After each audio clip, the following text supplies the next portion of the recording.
सामाजिक न्याय के प्रणेता, संविधान शिल्पी, वंचितों के नायक भारत रत्न बाबा साहेब डॉक्टर भीमराव अंबेडकर जी के जन्म जयंती पर करनाल में Haryana union of journalist Karnal के पदाधिकारियों और पत्रकार साथियों द्वारा बाबा साहेब डॉक्टर भीमराव अंबेडकर जी को पुष्प अर्पित किए गए। साथियों द्वारा उनके किए गए समाज के प्रति सराहनीय कार्यों को बताया गया। भीमराव अंबेडकर चौक से सनराइज दर्शन करनाल की रिपोर्ट। जर्नलिस्ट के जो साथी हैं फूल माला अर्पित करते हुए देख सकते हैं, ये लाइव तस्वीरें अंबेडकर चौक करनाल से। संगठन के साथी राजीव जी, सुदर्शन जी, यश, तरुण, भारत जी, संजय जी जो है ये फूल माला अर्पण करते हुए बाबा साहब को याद करते हुए आज हम हरियाणा यूनियन ऑफ जर्नलिस्ट की टीम यहाँ पर अंबेडकर चौक पर आए हैं और आज मुख्य तौर पर जो बाबा साहब की जयंती जो है यहाँ पर हरियाणा यूनियन ऑफ जर्नलिस्ट की पूरी टीम जो है यहाँ पर इकट्ठे होकर बाबा साहब की जयंती को सेलिब्रेट कर रही है। और उसका मुख्य कारण ये भी है कि बाबा साहब ने इस देश को संविधान दिया। बाबा साहब ने, ये एक र्यूमर है लोगों के बीच में कि बाबा साहब ने सिर्फ अछूतों के लिए कुछ किया है, लेकिन ये मैं आपको बता दूं कि बाबा साहब ने महिलाओं के सम्मान के लिए भी उतना ही किया है। इस देश के अंदर जब देश आज़ाद हुआ उससे पहले महिलाओं को किसी भी तरह का कोई भी राइट नहीं था। बाबा साहब ने संविधान के अंदर प्रावधान करके महिलाओं को, पूरे देश की महिलाओं को जो सम्मान दिलवाया, उनको राइट दिलवाया, वो बाबा साहब की ही देन है। नो डाउट उन्होंने अछूतों के लिए काम किया उन्होंने, लेकिन सभी बिरादरी, सभी समाज के लिए उन्होंने कार्य किया। और आज बाबा साहब को हम कोटि कोटि नमन करते हैं और उस परमात्मा का धन्यवाद करते हैं कि बाबा साहब जैसी हस्ती इस देश के अंदर पैदा हुई जो आज विश्व विख्यात है। जहां अमेरिका के अंदर, यूरोप के अंदर बाबा साहब की बड़ी बड़ी प्रतिमाएं बनाई जाती हैं और वो सिर्फ ऐसा नहीं कि जाति के कारण से, सिर्फ और सिर्फ उनकी नॉलेज के कारण से, सिंबल ऑफ नॉलेज बाबा साहब जाने जाते हैं।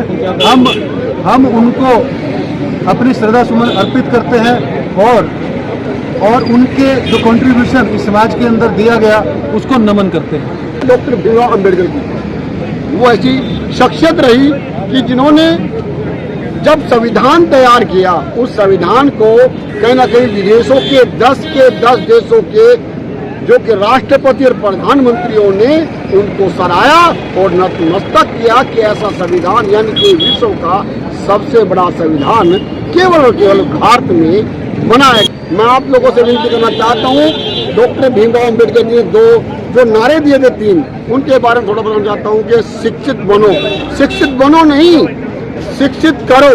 यानी कि जब हम शिक्षित हो जाएंगे और लोगों को शिक्षित करेंगे तभी देश और समाज जागरूक होगा, मजबूत होगा। संगठित करो, यानी कि अपने आप तो संगठन में है और लोगों को संगठित करो। भाई पढ़ना है, आगे बढ़ना है। उसके बाद का संघर्ष करो। जब संघर्ष करेंगे, क्योंकि हर व्यक्ति ने संघर्ष किया है, तो कहीं ना कहीं इस देश के नहीं विश्व के पटल पर उसी का नाम आया जिन्होंने संघर्ष किया है। और संघर्ष के क्षेत्र में ये भारत विश्व की बहुत बड़ी शक्ति बन सकता है। अगर हम गरीब बच्चों को कहीं ना कहीं शिक्षा देंगे तो सर्व समाज, वो गरीब कोई भी हो सकता है, किसी जाति का हो सकता है, विशेष गरीब जाति का नहीं, किसी भी जाति का हो सकता है।